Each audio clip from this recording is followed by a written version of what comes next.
Hello friend, आज की video में हम जानने वाले हैं कि आंसर राइटिंग का शुरुआत कैसे करें और आंसर राइटिंग शुरुआत करने से पहले किन किन बातों पे हमें ध्यान रखना चाहिए। तो आज के वीडियो बहुत स्पेशल होने वाला है फ्रेंड, खासकर बीपीएससी न्यू स्टूडेंट हैं, आंसर राइटिंग अच्छे से नहीं हो पाता है, उसके लिए ये वीडियो बहुत इंपॉर्टेंट होने वाला है। इसलिए अगर आप चैनल पर नया है तो चैनल को सब्सक्राइब कर ले, वीडियो को लाइक कर लें। तो चलिए फ्रेंड स्टार्ट करते हैं। सबसे पहले आंसर राइटिंग लिखने से पहले बहुत 10-5-6 पॉइंट पर ध्यान रखना होगा फ्रेंड कि आंसर राइटिंग लिखने से पहले क्या क्या हमको तैयार करना पड़ेगा। सबसे पहले जो है आंसर राइटिंग लिखने से पहले आपको जो है सिलेबस के बारे में अच्छे से पता। GS1 में किस टाइप का सिलेबस है, GS2 में किस टाइप का सिलेबस है, और प्लस किस टाइप का क्वेश्चन जो है मेजर पूछा जाता है, ये अच्छे से आपको पता। सिलेबस को आप अच्छे से डीप अध्ययन कर ले, इससे आपको बहुत फ़ायदा मिलने वाला है। प्लस पिछले 2-3 साल में किस किस टाइप का क्वेश्चन पूछा जा रहा है, प्लस क्या ट्रेंड है, इसको भी ध्यान रखिएगा फ्रेंड। इससे आपको जो है आंसर राइटिंग किस टाइप का क्वेश्चन आने वाला है, इससे आपको खुद पर खुद अनुभव हो जाएगा अगर आप आंसर राइटिंग लिखने लगिएगा। उसके बाद आप सेल्फ नोट्स खुद का ज़रूर तैयार करें, और सेल्फ नोट्स जो तैयार करेंगे वो PYQ के आधार पे करें, क्योंकि अधिकतर क्वेश्चन PYQ से ही आता है। आप कोई भी देख लीजिए, या 17वीं BPSC देख लीजिए या 69 BPSC देख लीजिए, सभी का लॉन्ग क्वेश्चन जो है प्रीवियस ईयर से ही आता है, और करके दिया रहता है, उसमें से 2 में से 1 तो फिक्स आपका प्रीवियस ईयर से ही रहता है। इसलिए आप मेन फोकस प्रीवियस ईयर पे करें। अब बात करते हैं कि सेल्फ नोट्स कहाँ से करें। तो सेल्फ नोट्स जो है फ्रेंड नोट्स जो है, अगर आप 71th BPSC दे रहे हैं तो आपका 2 से 3 मंथ ही बचा हुआ है। तो इसके लिए आपको नोट्स जो है सेल्फ नोट्स बनाने के लिए किसी टॉपर का जो है नोट्स ले ले कहीं से, या फिर किसी बहुत सारा जो है यूट्यूब के द्वारा या फिर टेलीग्राम के द्वारा नोट्स प्रोवाइड किया जा रहा है, वहाँ से ले लें। इससे ये हेल्प होगा कि आपका सिलेबस जल्दी से कवर हो जाएगा। इसके बाद नोट्स लेने के बाद आपको सेल्फ नोट्स खुद से बनाना है। बहुत सारा तो संस्थान तो बहुत पेज में नोट्स दे देता है और बहुत सारा लिखा हुआ रहता है, उतना जो है ज़रूरी भी नहीं रहता है, लेकिन उसमें भर भर के कंटेंट दिया जाता है, कहानी वगैरह टाइप में लिख दिया जाता है। लेकिन आजकल जो है कहानी नहीं, कहानी तो आप पढ़ के समझ लिए हैं PT में ही अच्छी तरह से। आपको कहानी नहीं अब पढ़ना है, आपको जो है की पॉइंट जो मेन पॉइंट है उसको अच्छे से आपको लिखना है। जैसे नोट्स लिए हैं, उसका कोई भी नोट्स लिए उसको पढ़ के आपको की पॉइंट्स लिख देना है। जैसे मौर्य साम्राज्य हुआ, उसका राजप्रसाद के बारे में 5-6 पॉइंट की पॉइंट लिख देना है। पाटलिपुत्र नगर का जो स्थापना हुआ उसका 3-4 पॉइंट लिखना है। स्तूप का, उसके बाद बिहार का, ये सभी का जो है आपका जो है मेन की पॉइंट आपको लिख लेना है। ये नहीं कि आपको कहानी तरह लिखना, कहानी की तरह लिखने से आपका जो है अच्छा मार्क्स स्कोर नहीं होगा। की पॉइंट टू की पॉइंट लिखिएगा तो आपको याद होने में भी दिक्कत नहीं होगा, और कहानी टाइप लिखिएगा तो आप एग्जाम हॉल में सोचते रह जाइएगा, तब तक आपका क्वेश्चन छूट जाएगा। इसलिए आप सेल्फ नोट्स जो तैयार करेंगे उसमें आपको जो है की पॉइंट ज़रूर लिखें, और की पॉइंट में ही पॉइंट टू पॉइंट ही लिखें। इससे आपको जो है याद करने में भी आसानी रहेगा और आंसर राइटिंग देखने में भी अच्छा रहता है। तो ये सब बातों पे ध्यान रखें। अगर आप 72 BPSC दे रहे हैं तो आप जो है किसी संस्थान से जुड़ जाइए, वहाँ से अच्छे से पढ़ के वहाँ से सेल्फ नोट्स बनाइए, और फिर सेल्फ नोट्स बनाते टाइम जो पहले बताए हैं उसी तरह से आपको जो है ध्यान दे के सेल्फ नोट्स बनाना है। और सेल्फ नोट्स हमेशा जो है PYQ के आधार पे ही बनाएं। बहुत सारा संस्थान जो बहुत सब चीज़ पढ़ा रहता है, लेकिन वो नहीं, PYQ को पहले अच्छे से आप कंप्लीट कर लीजिए, उसके बाद जो ज़रूरी है वो पढ़ें। संस्थान के द्वारा जो दिया जाता है वो सब पढ़ें, लेकिन PYQ सबसे पहले जो संस्थान के द्वारा दिया गया हो उसमें से सबसे पहले PYQ जो दिया हुआ है उसका जो है नोट्स बनाने का कोशिश करें। इससे आपको जो है बहुत अच्छा रिजल्ट मिलेगा। अब बात करते हैं, तो फ्रेंड अगर नोट्स लेना चाह रहे हैं तो फ्रेंड मेरे द्वारा भी नोट्स प्रोवाइड किया जा रहा है, और नोट्स जो है बहुत अच्छे से प्रोवाइड किया जा रहा है, जिसमें PYQ के बेसिस पे आपका जो है 200 से प्लस जो है लॉन्ग शॉर्ट मॉडल आंसर आपका दिया जा रहा है। ये करेंट ओरिएंटेड रहेगा, और ये सब आपका जो है सिलेबस कवर किया जाएगा, फुल्ली सिलेबस इसमें कवर हो जाएगा। इसका फ़ी स्ट्रक्चर जो है 1999 नहीं है, अभी जो है नवरात्रा के सीज़न में 1499 इसका फ़ी स्ट्रक्चर चल रहा है। तो जो अगर इससे इच्छुक हैं तो मेरा फुल डिटेल वीडियो दिया हुआ है फ्रेंड, चैनल में जाके वीडियो देख सकते हैं। तो अब बात करते हैं फ्रेंड सेल्फ नोट्स। अब अगर आप बना लिए हैं तो उसका सब्जेक्ट का आप टेस्ट दें। जिस सब्जेक्ट का आप सेल्फ नोट्स बना लिए, जैसे हिस्ट्री का सेल्फ नोट्स बना लिए, धीरे धीरे ही आप सेल्फ नोट्स बनाइएगा। तो आप टारगेट सेट कर ले 10 से 15 दिन में हम हिस्ट्री का बहुत अच्छे से सेल्फ नोट्स बनाएंगे, जिसमें की टर्म सिर्फ याद रखना है। ये हमेशा याद रखिएगा, पॉइंट टू पॉइंट आप लिखने का कोशिश कीजिएगा और शॉर्ट नोट्स बनाइएगा। इससे ये होगा, उसके बाद सब्जेक्ट जो दिया जाएगा उस हिसाब से आप जो है टेस्ट दीजिएगा। उसके बाद आप बात करते हैं, नोट्स तैयार अच्छे से हो गया, आपका सिलेबस अच्छे से समझ लिए हैं, प्लस क्वेश्चन का ट्रेंड क्या आ रहा है ये सब आपको अच्छे से पता है। अब आप अब आप बात करते हैं, कि आंसर राइटिंग कैसे लिखा जाए। तो आंसर राइटिंग लिखने में जो है 5-6 पॉइंट को अच्छे से ध्यान रखना है। सबसे पहले साफ़ सुथरा और फैल फैल करके आंसर राइटिंग लिखें।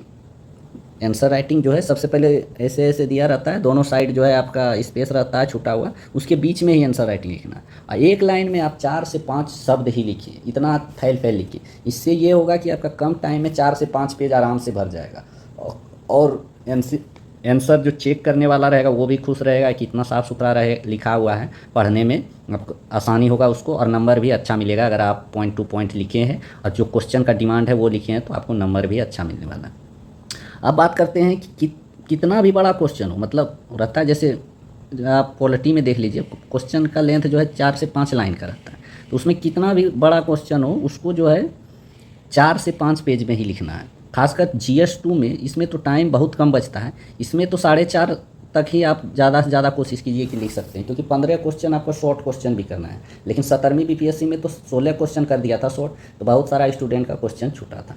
इसलिए हमेशा ध्यान रखें कि क्वेश्चन जो है 4-4.5 पेज में ही लिखें। ये मॉडल है, तो बहुत अच्छा मार्क्स आएगा अगर कि पॉइंट टू पॉइंट लिखे और क्वेश्चन का डिमांड फुलफिल किए हैं, तो आपको बहुत अच्छा मार्क्स इतना में ही मिल जाएगा।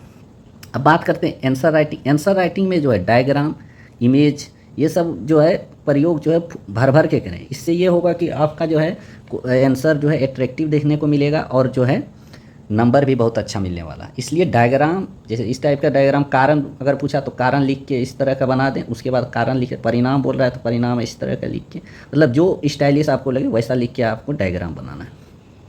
अब बात करते हैं उसके बाद आपको पॉइंट टू पॉइंट लिखना है। पॉइंट टू पॉइंट लिखने से ये होगा कि एग्जामिनर जो आंसर चेक करेंगे उसको साफ साफ दिखिएगा ये क्या है। जैसे कारण पूछ दिया, मान लीजिए संथाल विद्रोह का आर्थिक कारण क्या है, आर्थिक कारण लिख दिए, यहाँ पे किसानों का शोषण कर दिया, फर्स्ट पॉइंट लिख दिए। इसी तरह 4-5 पॉइंट लिख दिए, उसको साफ दिखेगा कि आर्थिक कारण में 5 पॉइंट लिखा हुआ, राजनीतिक कारण में 3 पॉइंट लिखा हुआ, और एकदम जो इफेक्टिव पॉइंट रहेगा, एकदम की पॉइंट रहेगा वही लिखिएगा। इससे एग्जामिनर खुश होगा और आपको नंबर बहुत अच्छा देगा। और बात उसके बाद जो है आपका जो क्वेश्चन में पॉइंट दिया हुआ है, मतलब क्वेश्चन में जो क्वेश्चन का डिमांड है वही लिखना है। मान लीजिए आप 1857 का विद्रोह है, इसके कारण प्लस इसका स्वरूप क्या है, इसके बारे में पूछा है, तो आपको 1857 के विद्रोह के कारण और स्वरूप के बारे में ही लिखना है। निष्कर्ष में आप थोड़ा सा आलोचनात्मक या फिर निष्कर्ष अपने तरह से एडजस्ट कर सकते हैं, लेकिन आपका जो कारण स्वरूप है इसी पर मेन आंसर लिखना है। ये नहीं कि कारण लिख के परिणाम लिख दिए, ये नहीं, जो क्वेश्चन का डिमांड है वही लिखना है। इससे आपको नंबर अच्छा मिलने वाला है।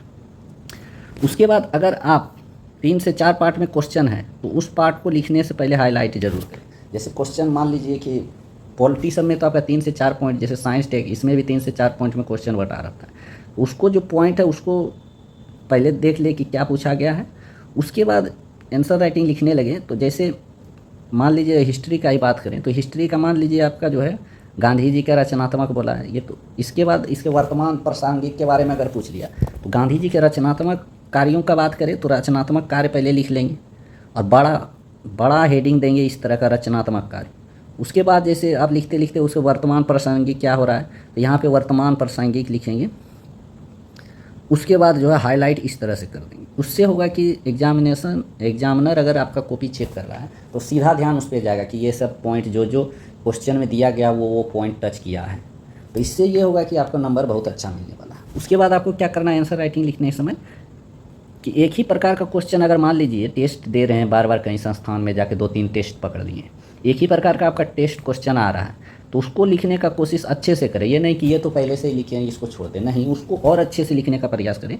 इससे ये होगा कि आपका जो है आंसर राइटिंग जो है याददाश्त उस क्वेश्चन के प्रति ज़्यादा हो जाएगा, और आप जो है मेंस एग्जामिनेशन हॉल में बिना सोचे एकदम पूरा फास्ट से जो है आप जो है आंसर राइटिंग लिखिएगा।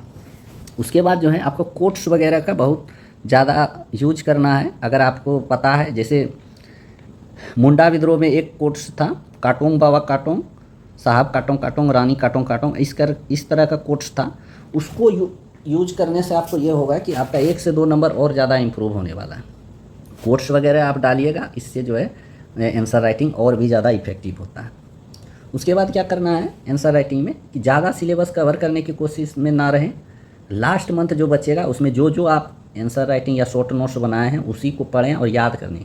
सबसे इम्पोर्टेंट है कि जो जो आप नोट्स बनाए हैं, जो जो नोट्स प्रोवाइड किया गया है संस्थान के द्वारा या किसी के द्वारा, तो आप उसको याद करने की कोशिश करें, पॉइंट टू पॉइंट लिखने का कोशिश करें। इससे ये होगा कि आप जो है सभी क्वेश्चन अच्छे से कवर कर लीजिएगा। उसके बाद जो है आप करेंट न्यूज़ पर हमेशा ध्यान रहना चाहिए कि किस टाइप का करेंट मतलब अभी घटना चल रहा है, और उसको जो है आंसर राइटिंग में ऐड करने का कोशिश करें।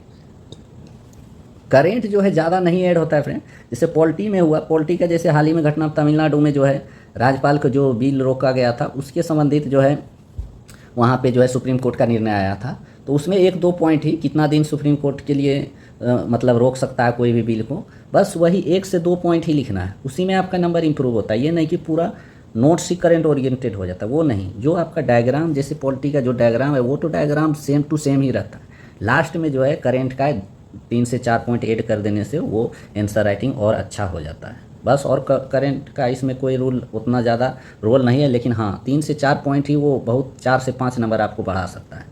इसलिए करेंट का तो इम्पोर्टेंट है, लेकिन ये नहीं कि आप फुल्ली करेंट बेस उस तरह का नहीं आता है, होता है जो आपका मॉडल आंसर दिया हुआ है उसी को अच्छे से कवर कर ले, उसके बाद लास्ट टाइम जो है जो करेंट दिया हुआ है उसको ऐड कर लें, तो इससे आपका आंसर इफेक्टिव होगा। तो फ्रेंड कैसा लगा वीडियो ज़रूर बताएं, और अगर आप जो है मेरे नोट्स लेना चाह रहे हैं और इसके प्रति कोई इंक्वायरी हो तो हमको मैसेज कर सकते हैं फ्रेंड। और इसमें हम डिटेल से जो है जितना भी अभी तक PYQ पूछा गया है BPSC में, उसी के आधार पे जो है हमें आंसर राइटिंग का नोट्स बनाए हुए हैं, और हम खुद से बनाए हुए हैं ये आंसर राइटिंग का नोट्स। इसलिए अगर आप न्यू स्टूडेंट है इसे ज़रूर लें। बहुत सारा संस्थान के द्वारा जो है model answer 50, 100 plus model answer दे दिया जाता है, लेकिन वो सब जो देता है मॉडल आंसर उसमें शॉर्ट क्वेश्चन बहुत रहता है प्लस लॉन्ग क्वेश्चन भी रहता है, लेकिन वो सब प्रिडिक्ट करके देता है। लेकिन हम जो नोट्स प्रोवाइड कर रहे हैं इसमें फुल्ली सिलेबस को कवर किया गया है। इसलिए अगर आप न्यू स्टूडेंट हैं इसको ज़रूर लें और अपने से खुद से नोट्स बनाएं। ऐसे हम भी जो नोट्स बनाएं वो पॉइंट टू पॉइंट लिखे हुए हैं, लेकिन खुद से नोट्स बनाने से आपको कॉन्फिडेंस भी बढ़ेगा फ्रेंड, और आपको जो है जो नोट्स बनाइएगा तो क्वेश्चन जो आप आंसर लिखिएगा वो याद भी रहेगा। इसलिए कोई भी नोट्स अगर आप ले रहे हैं तो उसको खुद से नोट्स बनाने का कोशिश कीजिए। तो फ्रेंड वीडियो अच्छा लगा तो चैनल को ज़रूर सब्सक्राइब कर लें, और इसी तरह वीडियो अभी मेंस का डालते रहेंगे फ्रेंड। तो मिलते हैं फ्रेंड नेक्स्ट वीडियो में। जय हिंद।